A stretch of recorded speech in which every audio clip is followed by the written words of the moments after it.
Well, our political news editor, Vuyo Mvoko, is following this for us. He joins us now live for some analysis. So let's start with what's the minister saying about the money from the IMF, Vuyo?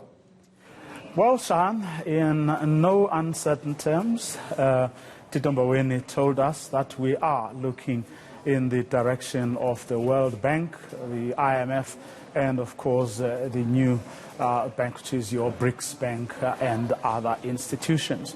And this is important in my view because it probably puts to rest or whatever lingering questions there may still be among certain South Africans, or even elements within the governing party, the ANC itself.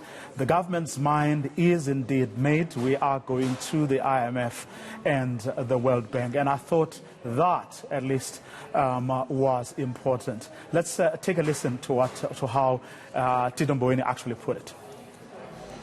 The critical thing about the IMF facility that we would approach them for is that it is specific to the crisis. This is not the usual budget support or policy intervention or technical assistance and conditionalities and things like that. And I think we need to just understand that, as the President says, we're in a war-like situation and all people need to go to the front. So, Vuyo, of course, you're not just looking at the numbers. Let's talk about the nuances you picked up in that address from the minister and what it could mean going forward. Yes, certainly, Shahan. One of them is that we're still unclear as to where exactly still the bulk of the money is going to come from. The minister did, when answering one question, or trying to answer that question, sort of referred to tourism, for example, saying there's no tourism currently taking place, indicating, I suppose, that that is one area where we would get some of the money from. I just felt that that was inadequate because that should have been a big focus of that briefing, where exactly, in other words, government accounting for virtually every cent of the 800 billion in total that the minister was talking about. So I felt that he didn't deal adequately with that. But there were other areas where I thought he came with some refreshing, if you like, ideas, even controversial ones at that. He spoke, for example, about the restaurant industry, making an example that when he arrived back in the country from exile, if you went to any South African restaurant, you would find that about 80% of the people working there are in fact South Africans. And if you look now, it's the other way around. Probably 20% at best would be South Africans.